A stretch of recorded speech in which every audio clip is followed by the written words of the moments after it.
You 99% of you have not studied the left. That's been my field of study since graduate school.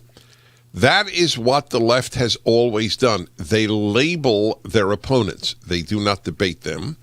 They sometimes kill them. They always censor them, and they label them. So Stalin labeled the founder of the Communist Red Army a fascist because he opposed Stalin. So Stalin, one of the 2-3 leading communists in the history of the world, Trotsky, one of the 2-3 leading, was labeled a fascist. That's how it works. There's no difference today, none whatsoever. In America today, there is no difference. You label your enemy. So knowing that you are going to be called a hater, let me just offer the following question. Is it good for the armed services to have the transgender in a unit? That is the primary question to be asked. There are other questions, and they are legit. It is a legitimate question. Is it fair to the transgendered person? That is a legitimate question, and mine is a legitimate question. I don't dismiss that question as ipso facto immoral or wrong. And you have to weigh the two. So that if in a women's barracks you have one of your fellow female soldiers and he has male genitalia, or she has male genitalia, forgive me, does that do anything to the, what would be the right word? Spirit? No, that's not perfectly right. To the unity of the group, to the sense of community. So this is Sandra, and this is Madison, and this is another female, and this female has male genitalia. Now, you may say, if any of the women objected, that she would be a hater. But what renders that person a hater? The person doesn't hate men, presumably, doesn't hate the 99.9% of those who have male genitalia who identify as males. So it's only when there is this mixing of the sexes in one human and imposed upon the unit that it becomes an issue. So we don't ask any longer, is it good for the nation? Is it good for fighting? That's what they're supposed to be ready to do. But is it good for the tiny, minuscule percentage of people who identify as such? It's like the track issue where, again, this was done in the first week of the Biden administration in the name of unity. That's the thing about the left, is that they fool themselves, and that's the reason they're able to fool others. He really believes he's striving for unity when he announces that male bodies can compete against females in college and high school sports. Back in a moment. Also take your calls, 1-8-PRAGER-776. I have brought to your attention a new sponsor that I actually sought, which is very rare. They usually, totally understandably, come to the show, but this was a very interesting case. I've had a tingling in my feet much of my life. It's just built in. There's the way it is or was. Finally, I did develop a very great help. I got special inserts, which helped me tremendously. The same time, well, not the same time, that was 10 years ago. Then I started taking Nerve Renew, and I threw away my inserts within a year. And I go, oh my God, I'm putting two and two together. Give it a try. Go to nerverenew.com, and they have a 1-year money-back guarantee.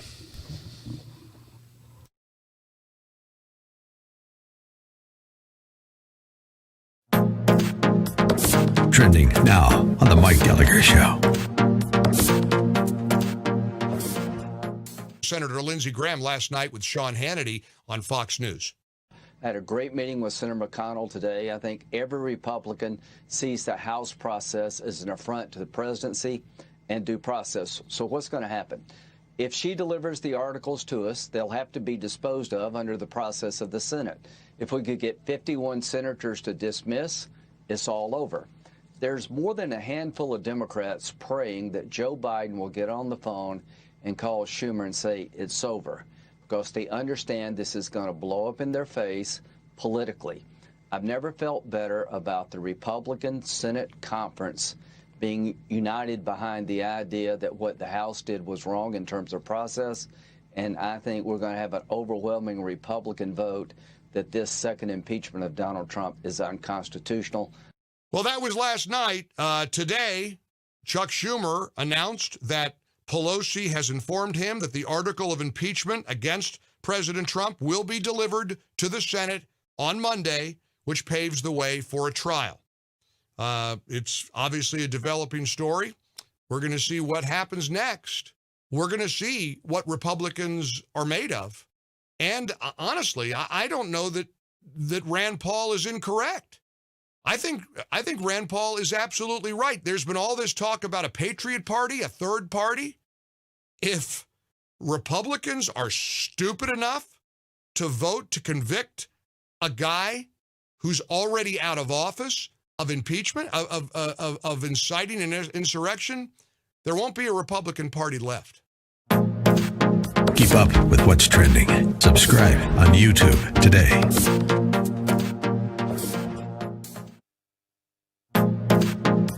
Trending now on the Hugh Hewitt Show. Senator Tom Cotton, good morning, Senator. Welcome. Good to talk to you. I know you believe a trial of former President Trump is unconstitutional. Is that the majority view of the Republican caucus? Hugh, I think Senate Republicans are coming around to that view as they think more about it. I think for most Americans, it's just a very common sense position, though. The Democrats want to have a trial to convict and remove from office a man who left office yesterday. And by the time we get around to that trial in a few more days, that's going to be an even stranger proposition. Why are the Democrats spending the Senate's time in an obsessive inquest against a private citizen when we could be focused on what really matters, like getting more vaccines out to Americans or helping Americans get back to work or defending this country from the threats we face abroad? That's just the common sense view of things, Hugh. Now, I think the Constitution really couldn't be much plainer. It says that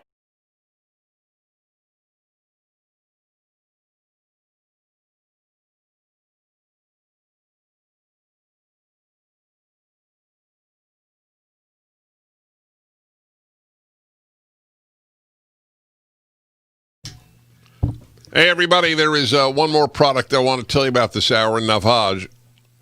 I'm a big believer in taking care of yourself, taking care of your health, especially at this time for obvious reasons. And that brought me, through the great counsel of my wife, to Navage. Navage cleans out your sinuses, and it's an amazing product. You master how to use it. Probably won't be able to do it the very first time. You just learn how to use it. Very simple then.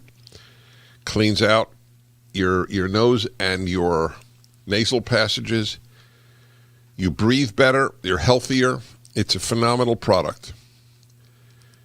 You should use it daily. You'll breathe better. Go to Navage.com, Navage.com. You can also find Navage at Walgreens, CVS, Rite Aid, Bed Bath & Beyond, and Target. That's Navage.com, Navage. It's amazing that people invent these things. I give them credit. There is so much you could do to be proactive in your own health. And Navage is an example of that. Vitamin D is another example.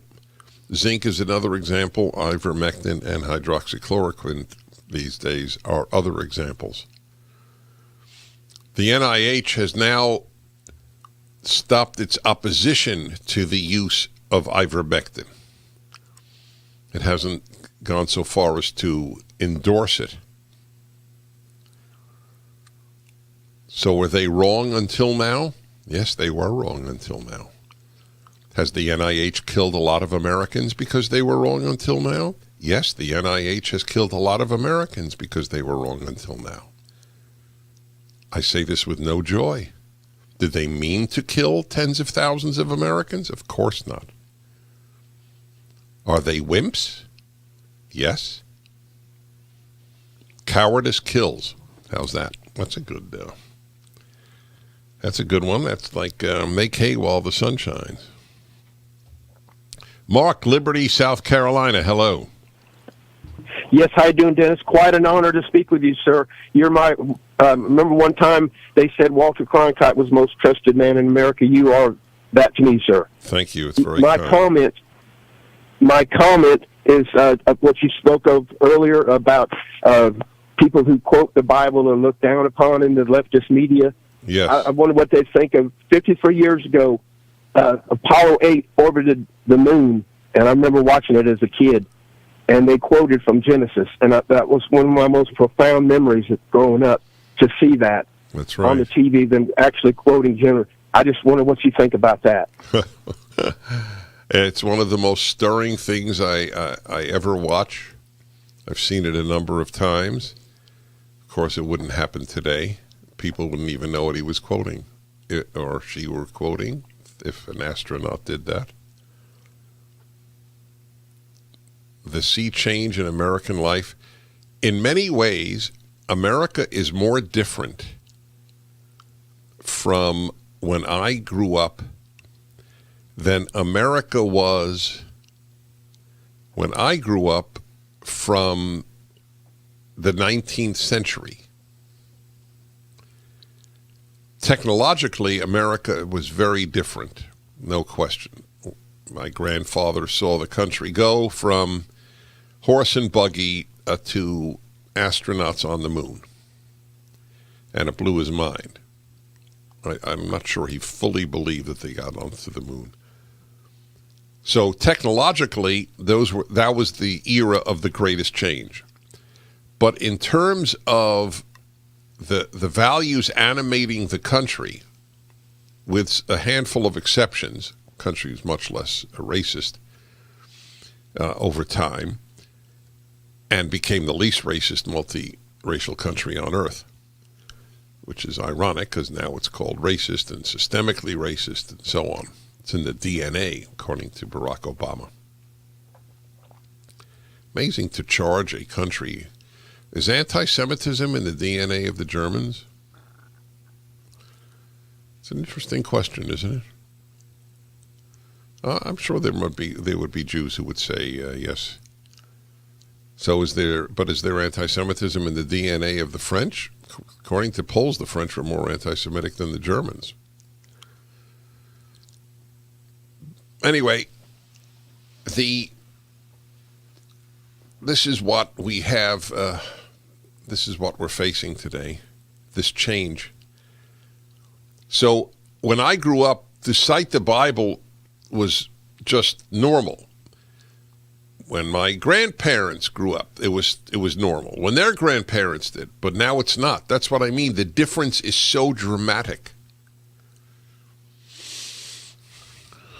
Okay, that was a valid call. All right. Chicago, Ronald. Hello, Ronald. Dennis Prager. Oh my gosh, it's such an honor, Professor Prager. Wait, you're not fully clear, Ronald. I'm sorry. Okay. Can you hear me now, sir? It's better. Can you hear me now, sir? Yes, sir. Okay, yeah, it's a total honor, sir, to speak to you. Thank I'll you. speak a little louder. Thank you. I would like to start off and interject a little humor. This is one of my favorite slogans. I believe liberalism is comprised of two components, schizophrenia and demonic possession. I've been saying this for 10 years, man. All right, you know what? It's a really bad connection. I feel terrible especially after the compliment. But I'm so sorry. Next time you call, figure out. I think I ask all of you, please don't use a speakerphone. Speak right into your phone. Anyway, I'm sorry there, Ronald. All right, and Jeff in San Diego. Hello. Hello, Dennis. Hi. Can you hear me okay? Yep. Okay, Dennis. People try to portray Biden as I don't know, a nice old man, as a Christian, whatever. This is just a sham. Already, how long has he been president? Like 5 days? Already, he's turning out to be a tyrant. That's correct. I call him tyrant Josephus Biden, Maximus Leftist. He has been. When we come back, I'm going to read to you from Kimberly Strassel to give one example of that.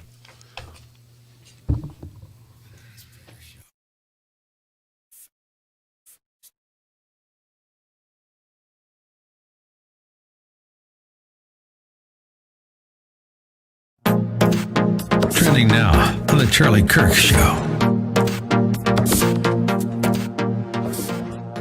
The thing I'm super curious about, fight day.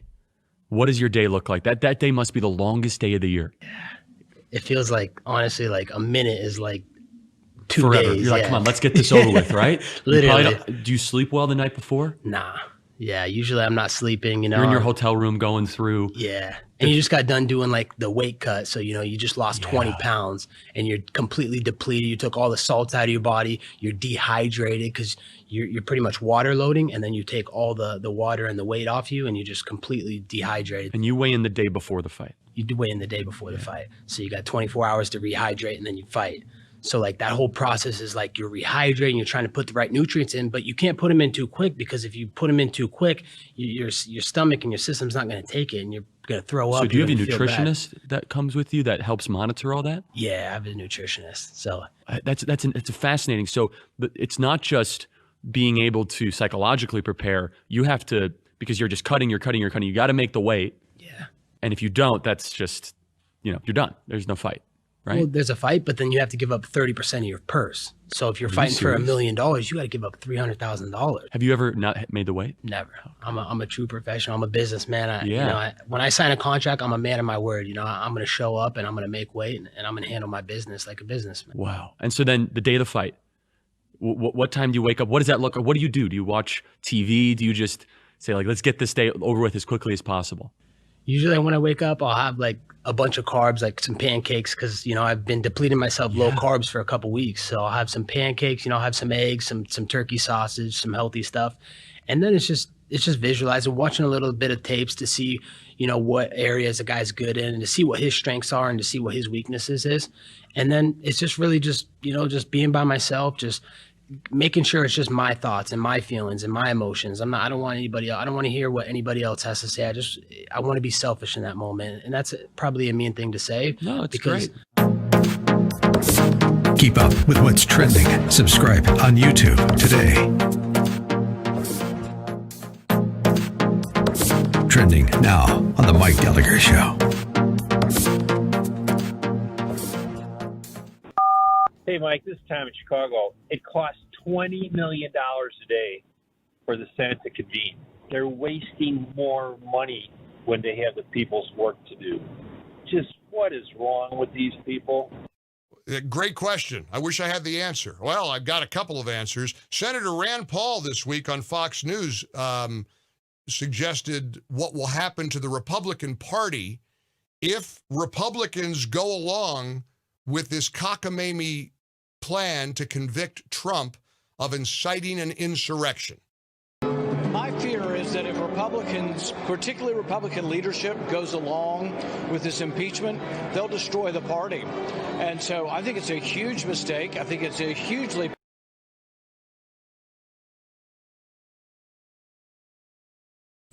Kimberly Strassel in the Wall Street Journal. The unity lasted all of a couple of minutes. Then, hours after President Biden pledged in his inaugural address to show tolerance and humility, the brass knuckles came out.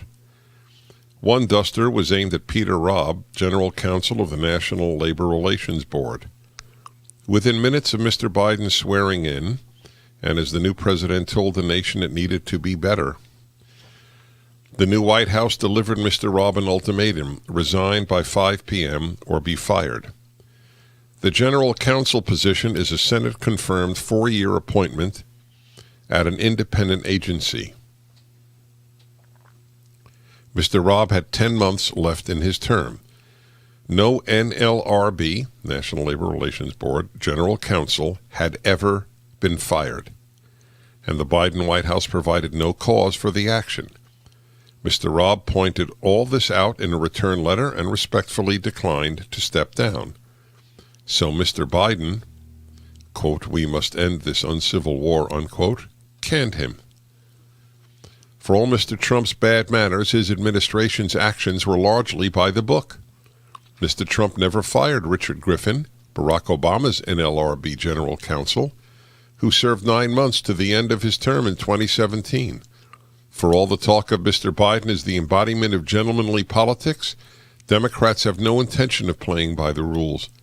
They intend to impose an agenda and won't let a little thing like a 70-year-old precedent or embarrassment over double standards get in their way.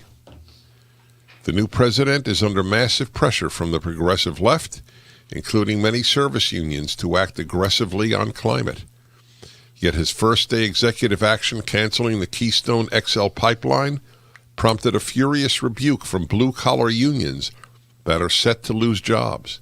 Mark McManus, General President of the United Association of Union Plumbers and Pipe Fitters, scored Mr. Biden for listening to, quote, the voice of fringe activists instead of union members. And it won't matter. They'll still vote Democrat.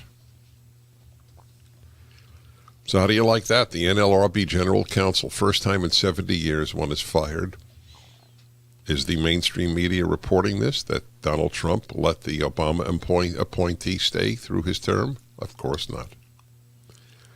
That is why I keep reminding you that they are fed lies, not we. They are fed lies about us. They are fed lies by omission. How many of your left-wing relatives even know about the truth, about how much truth there was to the Hunter Biden laptop story?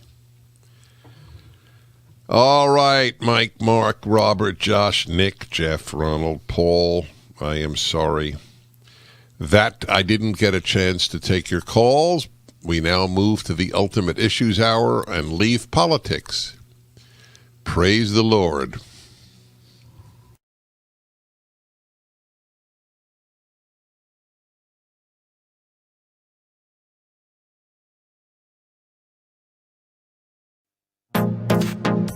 Trending now on the Hugh Hewitt Show.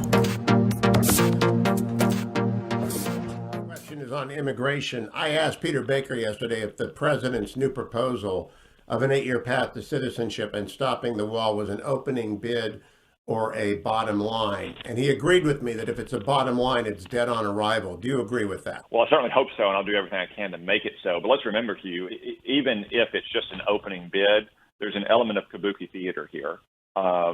Joe Biden may be expecting some willing Republican accomplices to swoop in at the last minute with a fig leaf of enforcement, like money for drones or something at the southern border. We should be anticipating that highly stylized gambit right now, and we should reject it out of hand right now.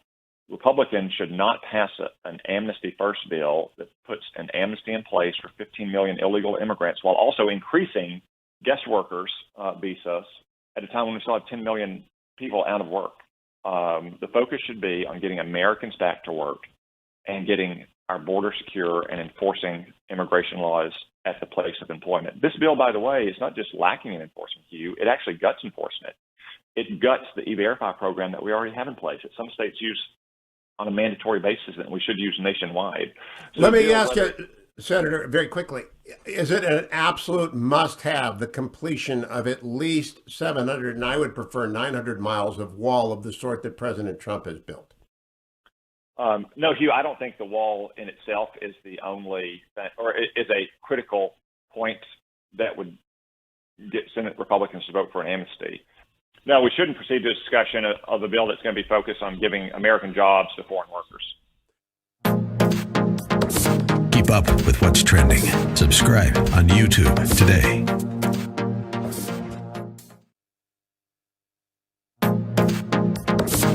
Trending now on the Eric Metaxas Show.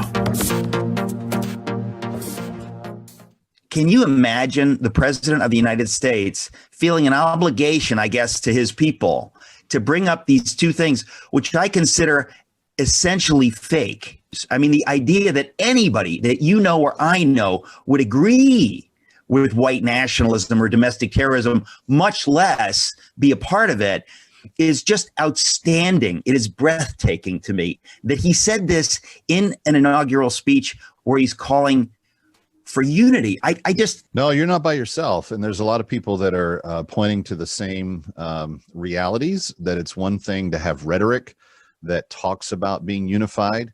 And here's something else I think we all need to just get over. Unity may on some level be virtuous, but it is not the highest of virtues. And there are virtues that are actually much more valuable from a moral and even civil scale. And one of those is freedom. Take out all of the references to unity in yesterday's speech and replace it with conformity. You have a better understanding of what the left actually means.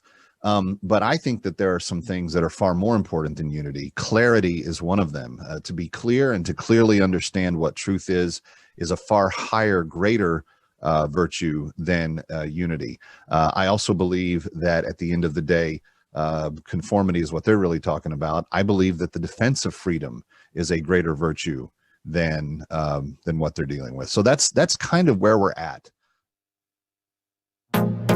Keep up with what's trending. Subscribe on YouTube today.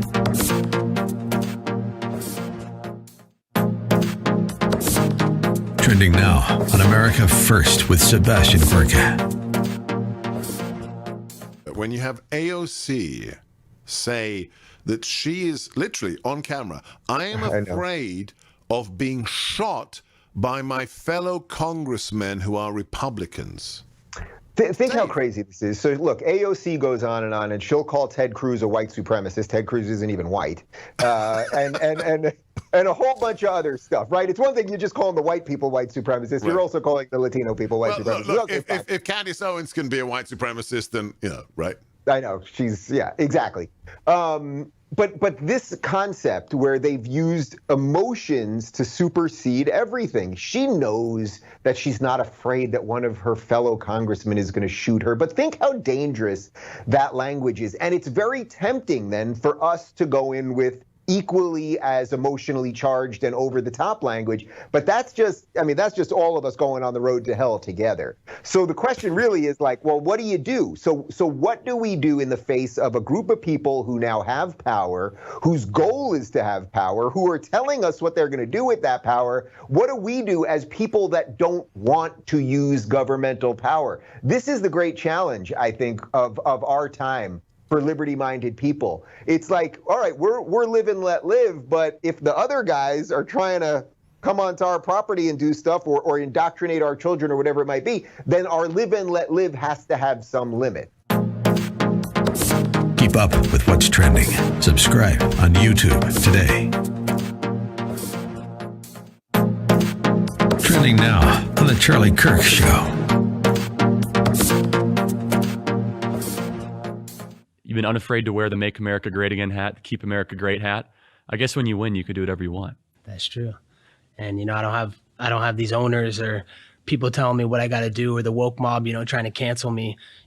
We're independent contractors in the UFC. So, my beliefs, my freedoms don't stop there. I get to do whatever I want, say what I want, and I'm not going to be muzzled. Yeah. What I love is seeing on ESPN, and they have to air your post-fight interview. You're wearing that beautiful Keep America Great hat. Is terrific. What's been the response from other fighters from that? Do some not like it? Some ask you to stop?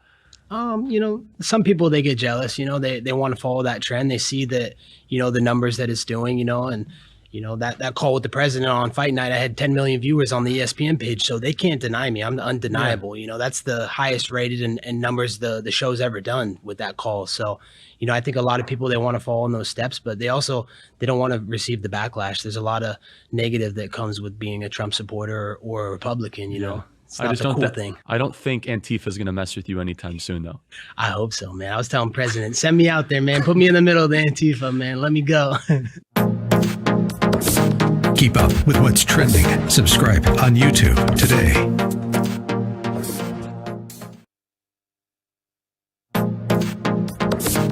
Trending now on The Larry Elder Show. Speaking of being out.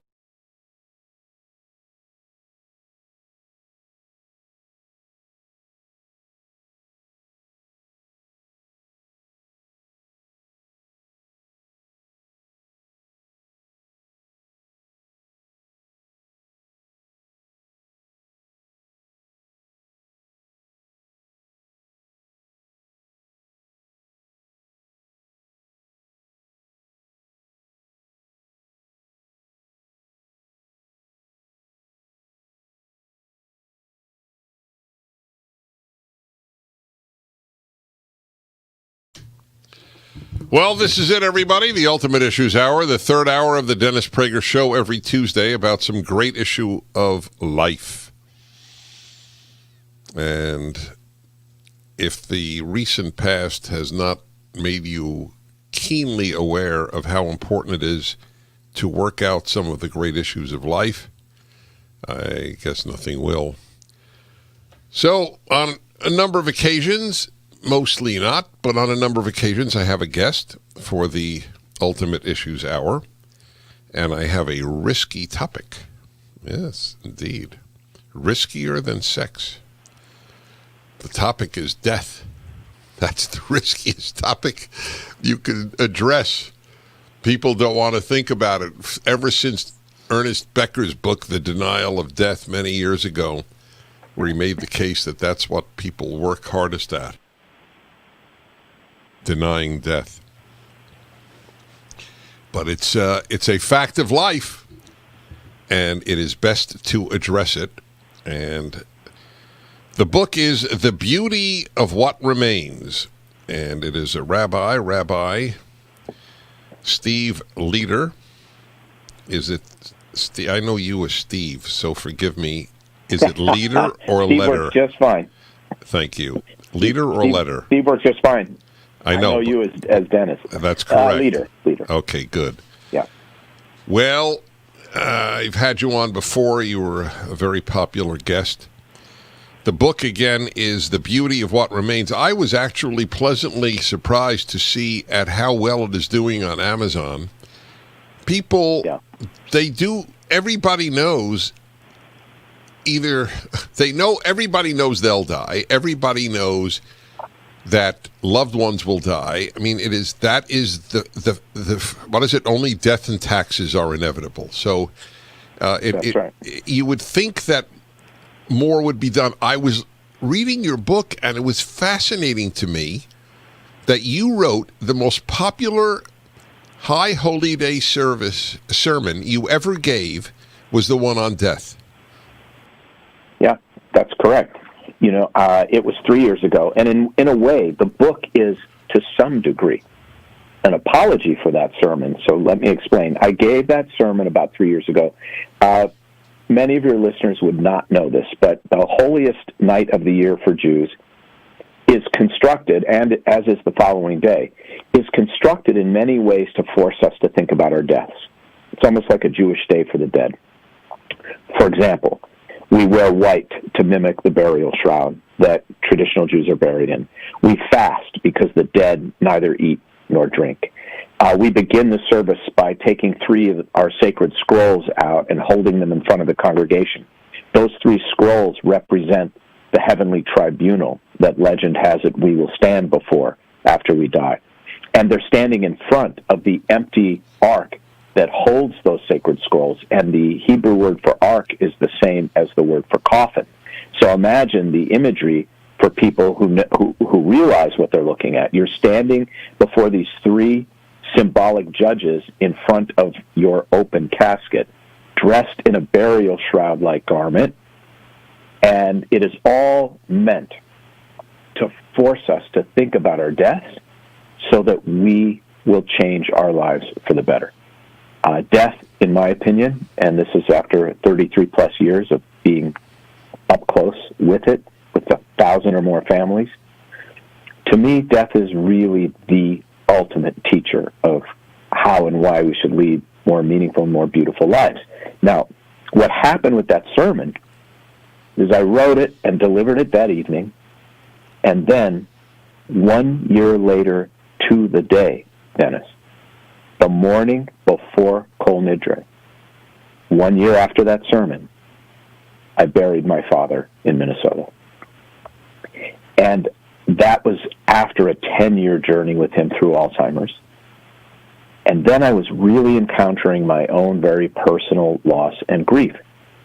In essence, the book also explores this tension between Steve Leder, the rabbi, and Steve Leder, the son, which was a dichotomous tension that was sometimes very difficult for me. And so I wrote the book, in a sense, as I say in the prologue, I realized after my dad died that sermon was just 1 degree shy of the deepest truths that death comes to teach us about life. And so I wrote this book to carry us all down to that 1% deeper level of understanding of what death comes to teach us. Because my father's death caused me to rethink 30 years of experience and teaching for others. Are you personally, frightened of dying? I am now, but only because that means I'm not dying. This is a very helpful counterintuitive point to people who are anxious about death. And this is one of the points that every interviewer, without exception, has hit on after reading the book.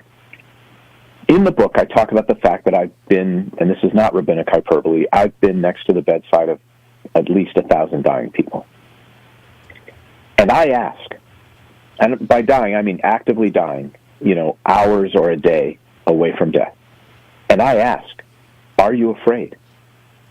And every time the answer is no. Now, the dying have some fear for the living. Are the kids going to be okay? Are they going to take care of mom? Are they going to stay together? But for themselves, the dying, when they are actually dying, are entirely fearless. Because at a certain point, more is not better. At a certain point, you have been weaned and prepared by a disease. And at a certain point, death feels like the most natural thing in the world to embrace. The closest thing I can come to explaining it, having seen it so often, is, to me, it's a little bit like having the worst jet lag you have ever had in your life, where you are just zombie-like, and all you want to do is crawl into bed, pull the covers up, snuggle in, and go to sleep. You're not afraid to go to sleep. You're not anxious. You're not depressed. It's what you want to do. And that's the closest helpful example I can give. And as I said earlier, the counterintuitive beauty of this is when people come to me and say, Rabbi, I'm so afraid of death. I say, well, the fact that you're afraid is proof today is not your day. Anxiety is for the living. You're fine. It's not your day. Of course, there are outliers. People do get hit by buses and in car accidents and have massive strokes or sudden heart attacks. But generally speaking, when death comes, it comes as a friend. Now, I take it, I feel funny asking this because you're a rabbi, but in the world in which we live, not all rabbis believe in God. Do you believe in God? Absolutely. Does that help you confront death? It helps me confront everything, because I'm able to ask myself, have I done the godly thing? Have I done what I believe God would require of me? And it does help. And I do believe in a sort of afterlife. You know, the problem with anyone's afterlife belief is there's only one way to find out if you're right, and you can't really come back to talk about it. So we can only guess at these things. In my case, after seeing so many dead bodies, it's abundantly clear, I think to any of us who've seen a dead body, that that is not the person we knew and loved. That is an empty vessel. There is so much more to us than our corporeal beings. We all have that other component that made us who we are. You can call it a soul, you can call it a spirit, you can call it an essence, you can call it energy. I don't really care, you know, what your psycholinguistic preference is. But we all, when we see a dead body, recognize that that's not really the person we knew and loved. And I don't believe that soul, I call it a soul, dies with the body. I just don't believe it. Where it goes, I don't know. You know, where was it before we were born? I don't know. But there is a realm where I believe it exists. And, the book and it comes is into The us when we're- Beauty of What Remains, Rabbi Steve Leder, 18 Prager 776.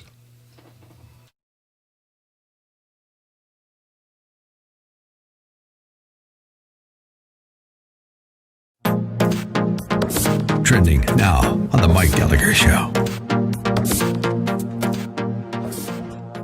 Senator Lindsey Graham last night with Sean Hannity on Fox News. I had a great meeting with Senator McConnell today. I think every Republican sees the House process as an affront to the presidency and due process. So what's going to happen? If she delivers the articles to us, they'll have to be disposed of under the process of the Senate. If we could get 51 senators to dismiss, it's all over. There's more than a handful of Democrats praying that Joe Biden will get on the phone and call Schumer and say it's over, because they understand this is going to blow up in their face politically. I've never felt better about the Republican Senate conference being united behind the idea that what the House did was wrong in terms of process, and I think we're going to have an overwhelming Republican vote that this second impeachment of Donald Trump is unconstitutional. Well, that was last night. Today, Chuck Schumer announced that Pelosi has informed him that the article of impeachment against President Trump will be delivered to the Senate on Monday, which paves the way for a trial. It's obviously a developing story. We're going to see what happens next. We're going to see what Republicans are made of. And honestly, I don't know that Rand Paul is incorrect. I think Rand Paul is absolutely right. There's been all this talk about a Patriot Party, a third party. If Republicans are stupid enough to vote to convict a guy who's already out of office of impeachment, of inciting an insurrection, there won't be a Republican Party left. Keep up with what's trending. Subscribe on YouTube today.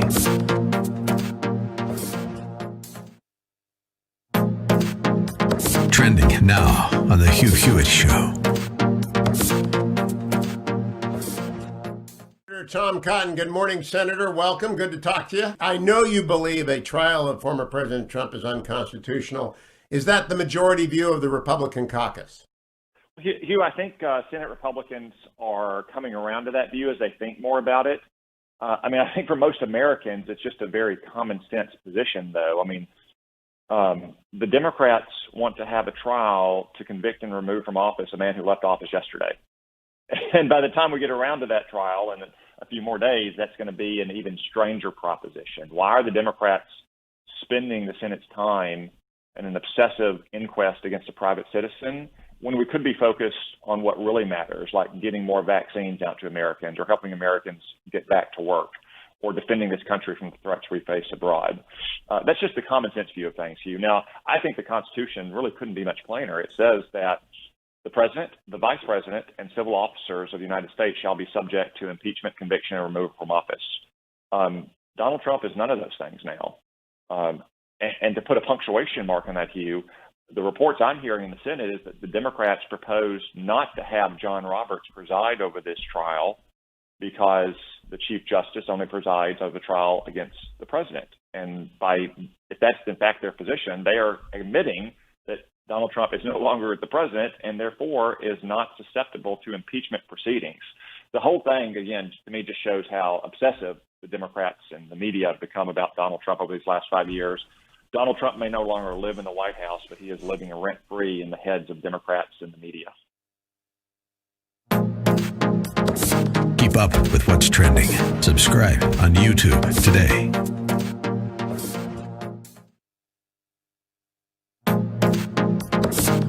Trending now on the Eric Metaxas Show. What do we make of Joe Biden occupying the White House? Because I have a lot of thoughts on it. Well, my main question is, what are your thoughts of where?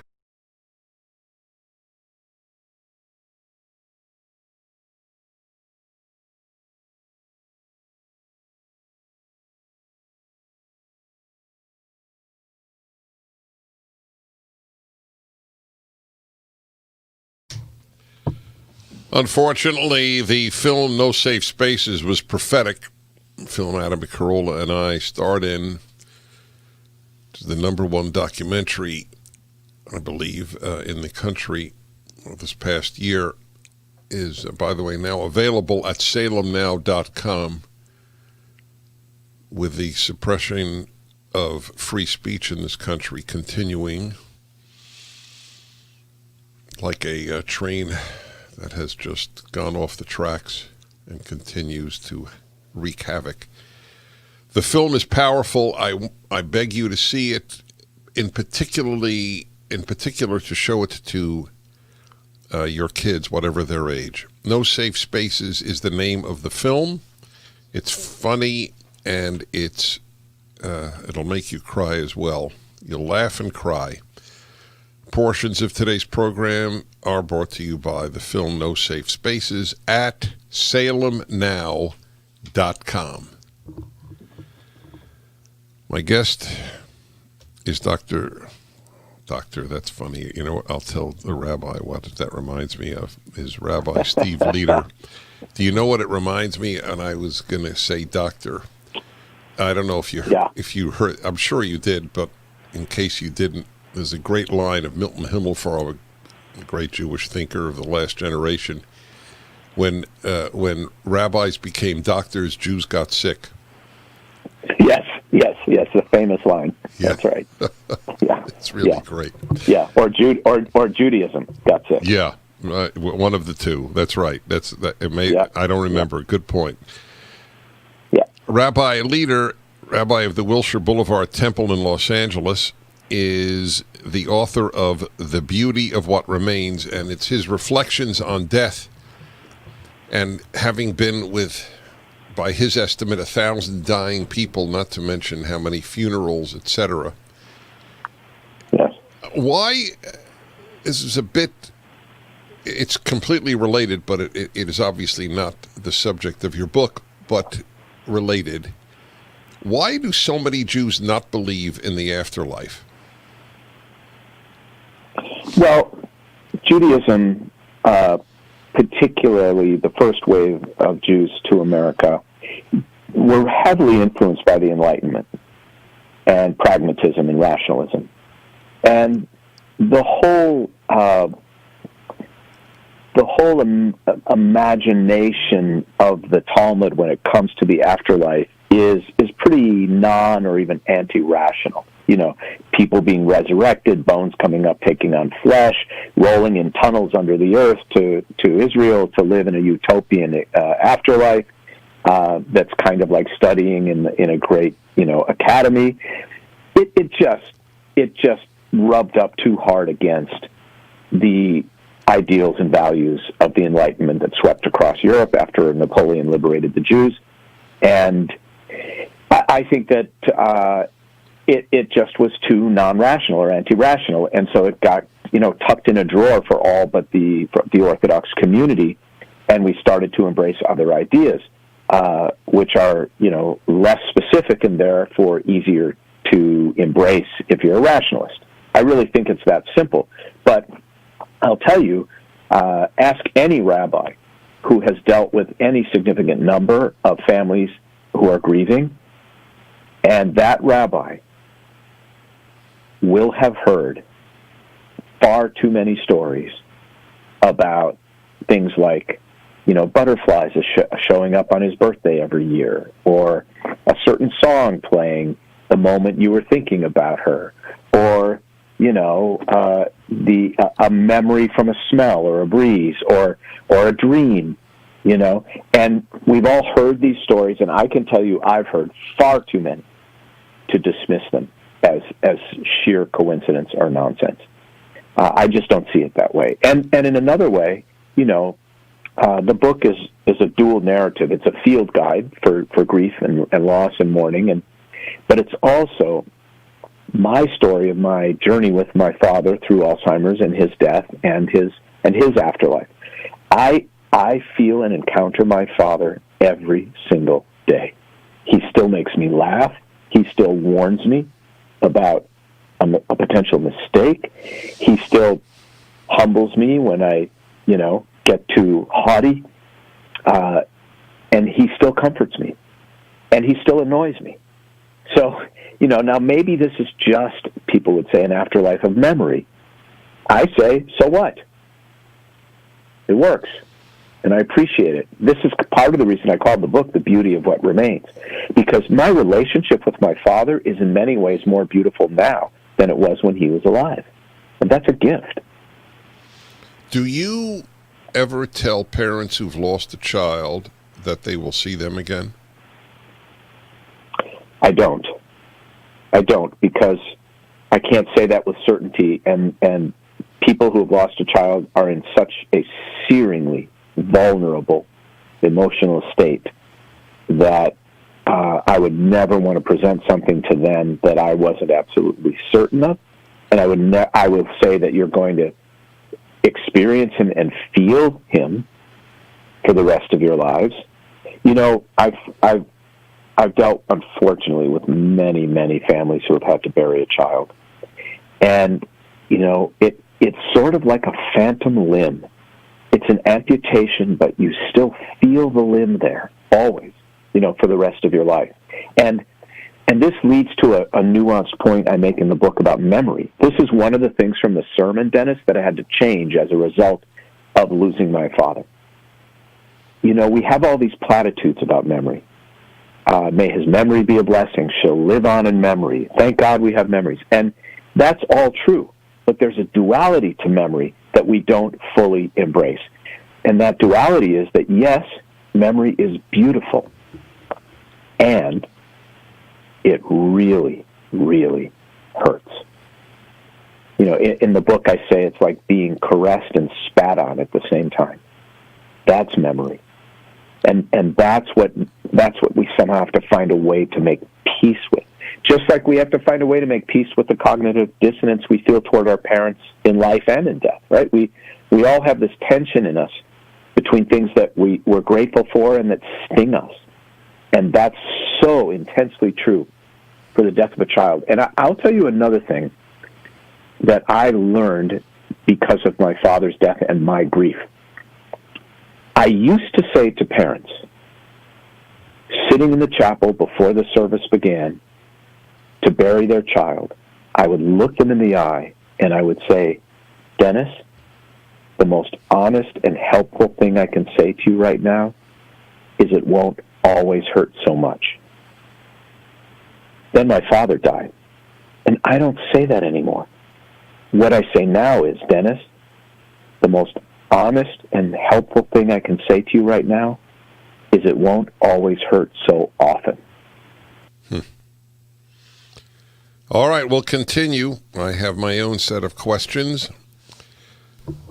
Rabbi Steve Leder, the book is up at DennisPrager.com.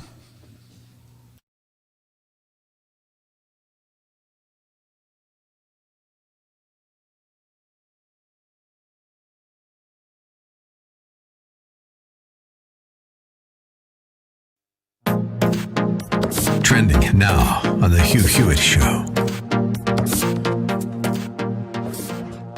On immigration, I asked Peter Baker yesterday if the president's new proposal of an 8-year path to citizenship and stopping the wall was an opening bid or a bottom line. And he agreed with me that if it's a bottom line, it's dead on arrival. Do you agree with that? Well, I certainly hope so, and I'll do everything I can to make it so. But let's remember, Hugh, even if it's just an opening bid, there's an element of kabuki theater here. Joe Biden may be expecting some willing Republican accomplices to swoop in at the last minute with a fig leaf of enforcement, like money for drones or something at the southern border. We should be anticipating that highly stylized gambit right now, and we should reject it out of hand right now. Republicans should not pass an amnesty first bill that puts an amnesty in place for 15 million illegal immigrants while also increasing guest workers visas at a time when we still have 10 million people out of work. The focus should be on getting Americans back to work and getting our border secure and enforcing immigration laws at the place of employment. This bill, by the way, is not just lacking in enforcement, Hugh. It actually guts enforcement. It guts the E-Verify program that we already have in place that some states use on a mandatory basis and we should use nationwide. So let me ask you, Senator, very quickly, is it an absolute must-have, the completion of at least 700, and I would prefer 900 miles of wall of the sort that President Trump has built? No, Hugh, I don't think the wall in itself is the only, or is a critical point that would get Senate Republicans to vote for an amnesty. No, we shouldn't proceed to a discussion of a bill that's going to be focused on giving American jobs to foreign workers. Keep up with what's trending. Subscribe on YouTube today.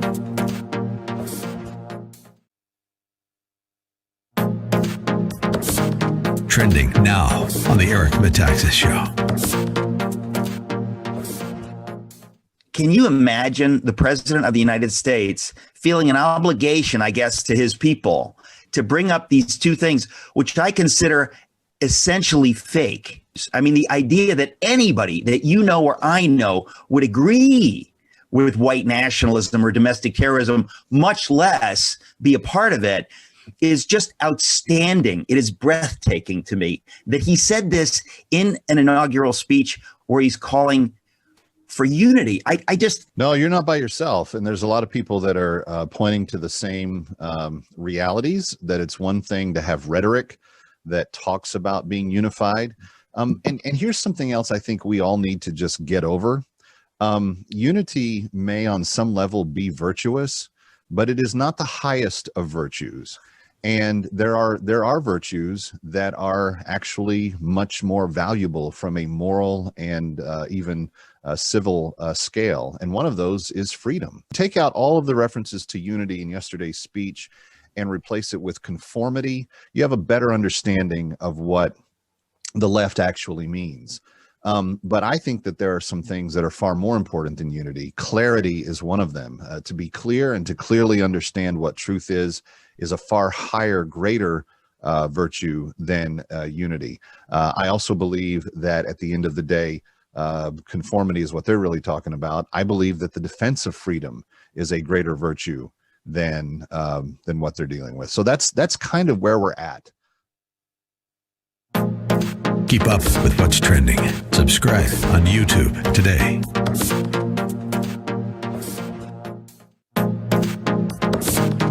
Trending now on America First.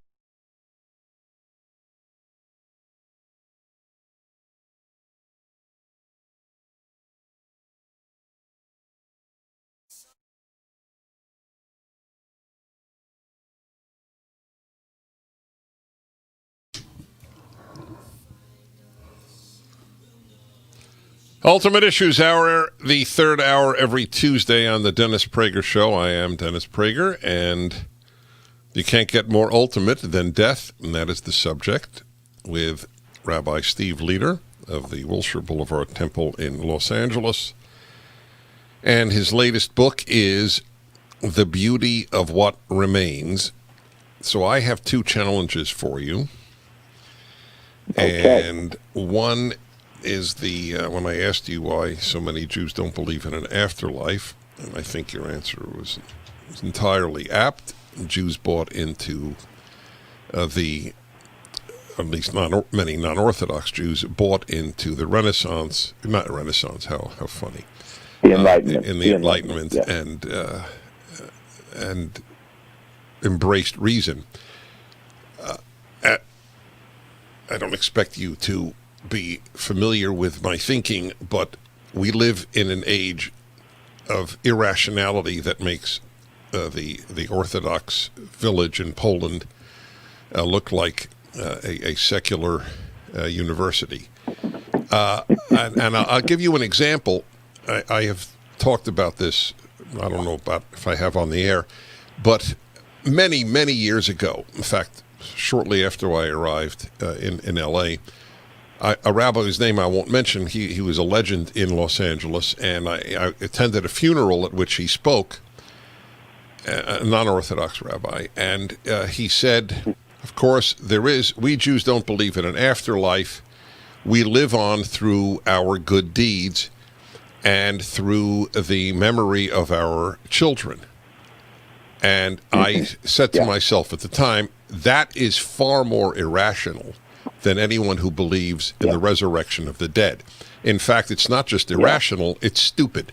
First of all, what if you have no children? So you don't live on? Right. Secondly, if you do have children, how many of us can name our great-grandparents? Just name them. Know anything about them. Are they living on through us? Of course not. Yeah. As for the good deeds, exactly right. I'm sorry to say that bad deeds do a lot more immortal work than good deeds. So the nonsense of the deniers of the afterlife dwarfs the nonsense of believers in the afterlife. I agree with you.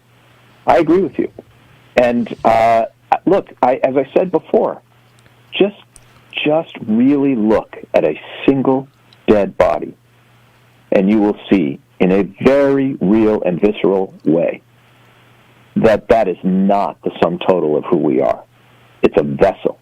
You know, when I'm talking to children about this, I like to use the metaphor of a cocoon and a butterfly.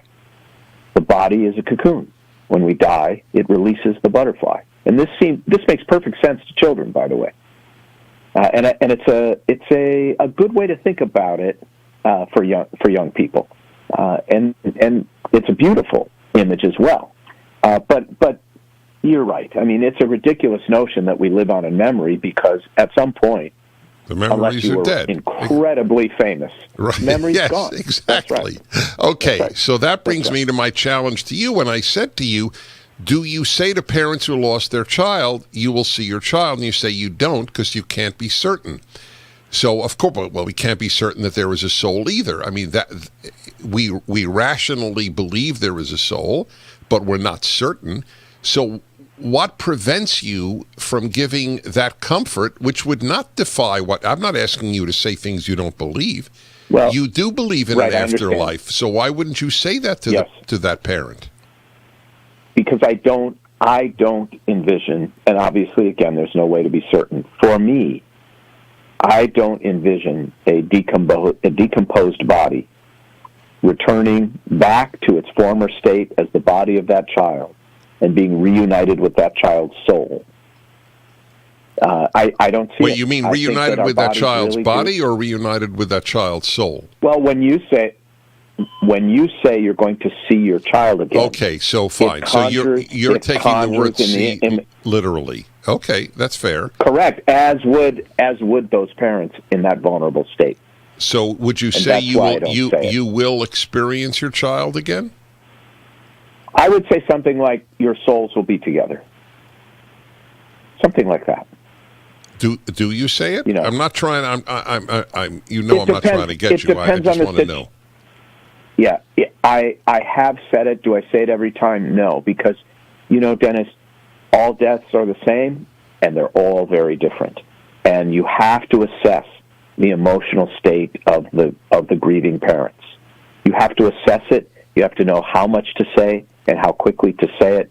People are open to things a month or two later that they simply cannot hear the day of. So, you have to really understand that this is more art than science. Okay, hold it there. We're going to be back in a moment. Rabbi Steve Leder, The Beauty of What Remains is his book about death, dying, etc. While you are alive, you should reduce your amount of physical pain, and that is where Relief Factor comes in. Relief Factor is so effective and so honest, I might add, that the people, in fact, I know the Talbots, the father and son, who make this amazing product, have an honest thing to say to you. You will know within 3 weeks if it works, so they give you a special 3-week price of $19.95 plus shipping to try it out, and then you'll know. Why wouldn't you try it out to get rid of back pain, etc.? That's at relieffactor.com, 800-500-8384.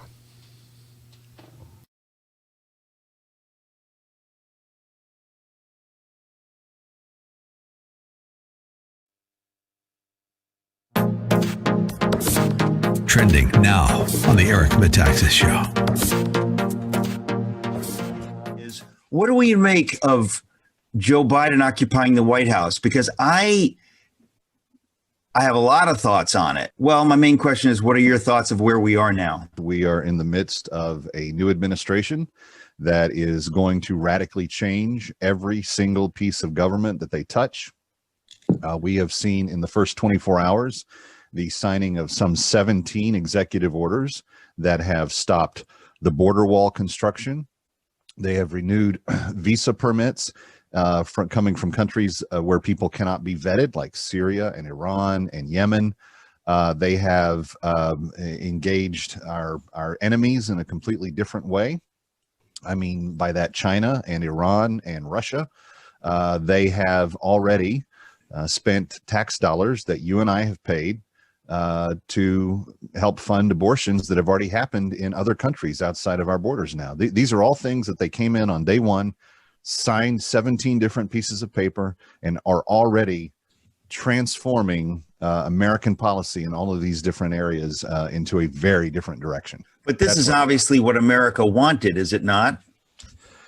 That's what we're told. That's what we have evidently walked through the process to approve of. And the question now becomes, what do Americans think about what they've gotten? And are they going to have buyer's remorse? If people thought that the unity that we heard so much about yesterday was going to be anything that resembled actual unity, they were mistaken. Keep up with what's trending. Subscribe on YouTube today.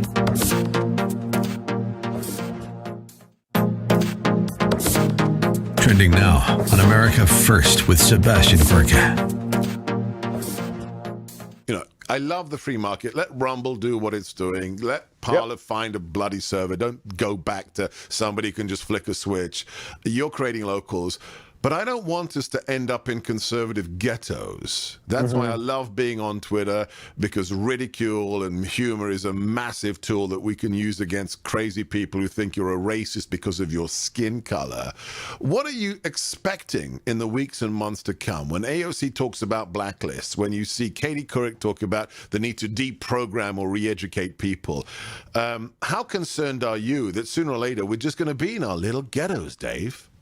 Well, look, it's legit. You know, CNN did a piece this weekend, or was it just 2 or 3 days ago, sorry, about with this Facebook representative saying that, you know, they should basically take Fox News and the rest of them off the air. This is a real problem. And again, a bunch of us, it's like, I accept that CNN exists. I believe it's a propaganda network that is part of the Democratic Party at this point. But you don't want to shut it down. I'm not.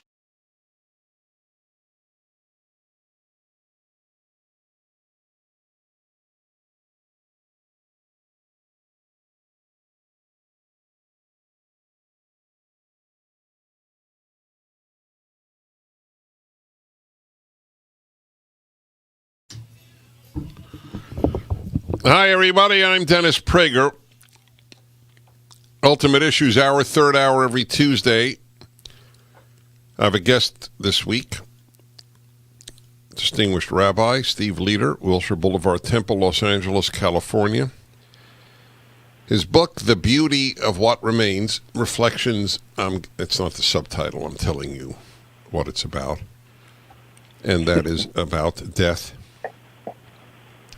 You know, it's funny, at a very, very early age, I thought about this stuff from when I was a kid. I was not normal in that way. And it wasn't at all dark. I just thought about it. And I realized at a very young age that there's a terrible, I don't know if terrible is the word, but terrible irony that death. Look, I think death is awful. We lose people we love, we die. I mean, there's no way around it. On the other hand, it is exactly what gives meaning to life. So that's right. That's right. What would a deathless life really mean? What would that mean to be a deathless human being? Right. I always say it means, I'll read that book 4 years from now. Well, I think it's more than that. I think it would mean to be something other than human.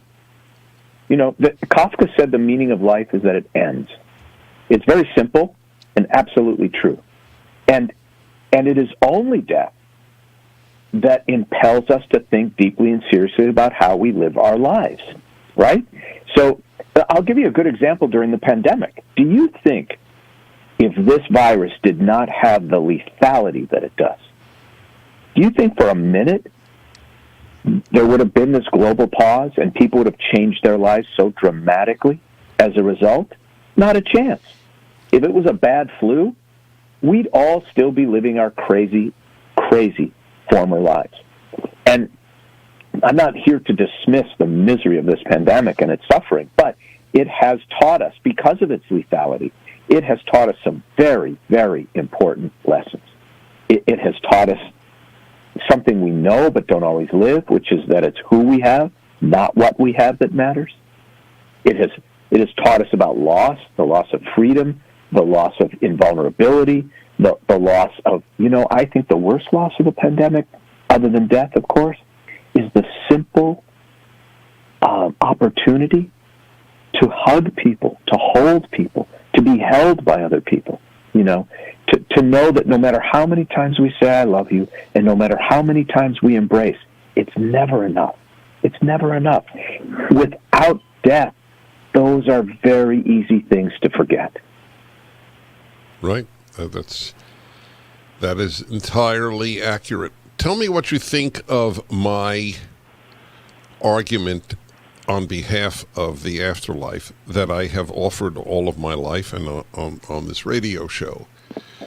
If there is a God, there are two ifs. If there is a God and God is good, or better, if God is just, there must be an afterlife. It's axiomatic. You can't have a good God and no afterlife. What do you think of that argument? I think it's true, but of course the issue is in the detail. Exactly what is the nature of that afterlife? Do we simply return to some pool of energy from which we were born? Well, if it's a pool of energy with no consciousness, then it's as if there isn't an afterlife, it would seem to me. To some, that would be an afterlife.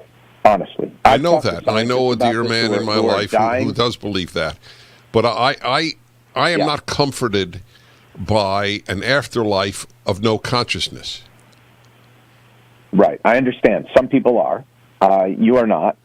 Are you? I think. Well, first of all, I would obviously, being a spiritually oriented person, I would accept whatever God's plan is for my soul in the afterlife, whether that's consciousness or a lack thereof. And you made a point about God being just. I think it's important to remember, and you know as well as I do that William Safire made this point in his book, Job the First Dissident, that earthly justice and cosmic justice are not necessarily the same thing.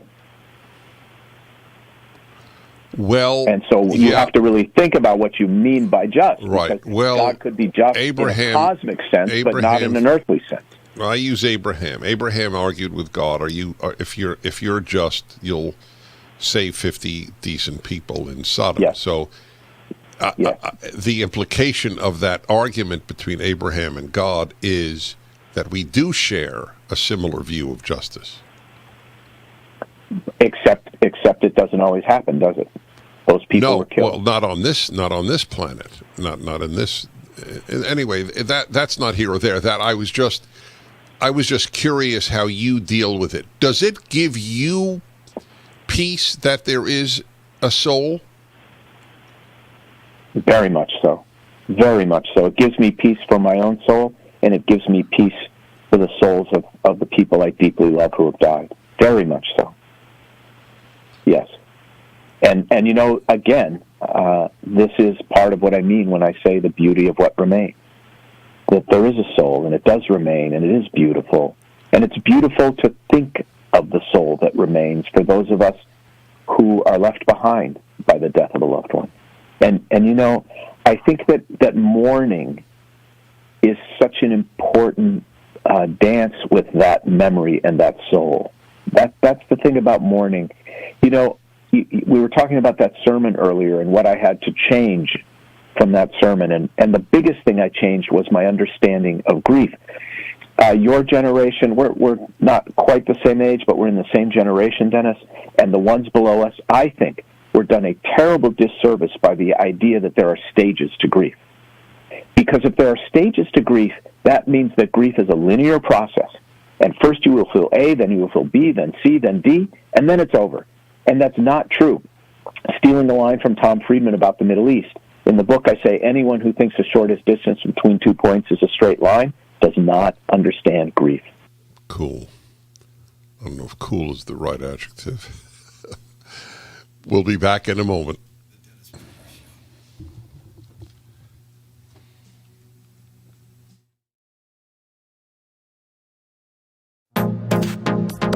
Trending now on The Mike Gallagher Show. Senator Lindsey Graham last night with Sean Hannity on Fox News. I had a great meeting with Senator McConnell today. I think every Republican sees the House process as an affront to the presidency and due process. So what's going to happen? If she delivers the articles to us, they'll have to be disposed of under the process of the Senate. If we could get 51 senators to dismiss, it's all over. There's more than a handful of Democrats praying that Joe Biden will get on the phone and call Schumer and say it's over, because they understand this is going to blow up in their face politically. I've never felt better about the Republican Senate conference being united behind the idea that what the House did was wrong in terms of process, and I think we're going to have an overwhelming Republican vote that this second impeachment of Donald Trump is unconstitutional. Well, that was last night. Today, Chuck Schumer announced that Pelosi has informed him that the article of impeachment against President Trump will be delivered to the Senate on Monday, which paves the way for a trial. It's obviously a developing story. We're going to see what happens next. We're going to see what Republicans are made of. And honestly, I don't know that Rand Paul is incorrect. I think Rand Paul is absolutely right. There's been all this talk about a Patriot Party, a third party. If Republicans are stupid enough to vote to convict a guy who's already out of office of impeachment, of inciting an insurrection, there won't be a Republican Party left. Keep up with what's trending. Subscribe on YouTube today.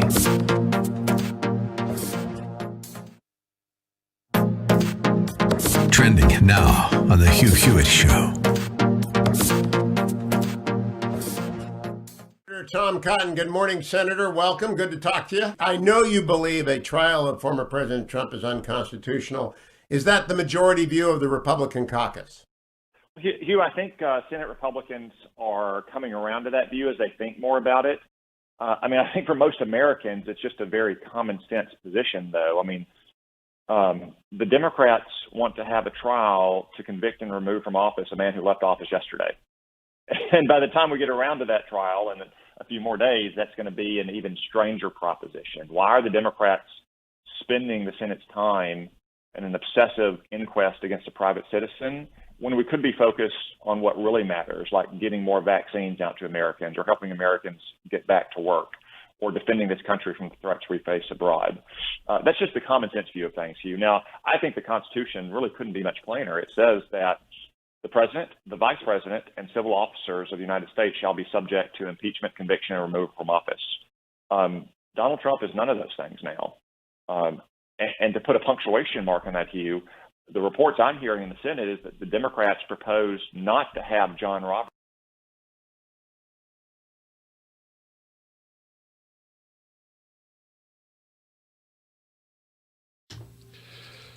All right, everybody, the sad news, it's sort of like death.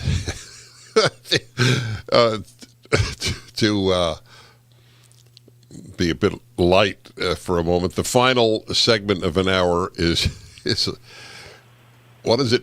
What was the Necessary Losses, the book by Judith Viorst. It's sort of like there are a lot of little deaths in life. This is a very little one. But it's been a great hour with you, Rabbi Leader. The book, of course, is The Beauty of What Remains. I just want to review some calls here. And they're all great. And all of you, forgive me for taking it. Noah in Dallas, I'd like to talk to you about your call on Friday. So try to call in the third hour. Why is believing in a soul a rational belief? Since my Bible commentary is titled The Rational Bible, I'm a big believer in using reason in these faith matters, so I would love to talk to you about that. And Conrad, Carol, Ben, Steve, Zipporah, Raphael, Robert. I wish I could have gotten your calls, and I know the Rabbi would have loved to have talked to you. I'll end with with this question. In doing my Bible commentary on the first 5 books, I think I'm right in saying that only one figure, I think in the whole Bible, but certainly in the first 5 books, dies and is described as having a good end of life, and that's Abraham. How many people do have a good end of life? I think almost everyone. By the way, you forgot about Moses, who the Midrash says died with a kiss from God. Yeah, well, that's Midrash. I'm a big believer. Well, but it says at the mouth of God. So that's fair. So you're right. That's true. Okay, so I'm not sure it's just Abraham, but I think. Listen, I think Jacob dies a beautiful life because he's surrounded by his children, and they have that final conversation. To me, it's the first ethical will in human history. I think there are more, and all I can tell you is every single person I have been with at the end of his or her life, and by end I mean hours or a day or two, is at peace. And death, the rabbis in the prayer called the El Malei Rachamim prayer called death Menucha Nechona, perfect sleep, perfect rest. This is also why I think the 23rd Psalm is so compelling and often read at funerals. Thou makest me to lie down in green pastures beside still waters. These are all poetic ways of helping people understand what I have seen over 1,000 times. Well, you've described it beautifully. It has been a pleasure, Rabbi Steve Leader. The book, The Beauty of What Remains.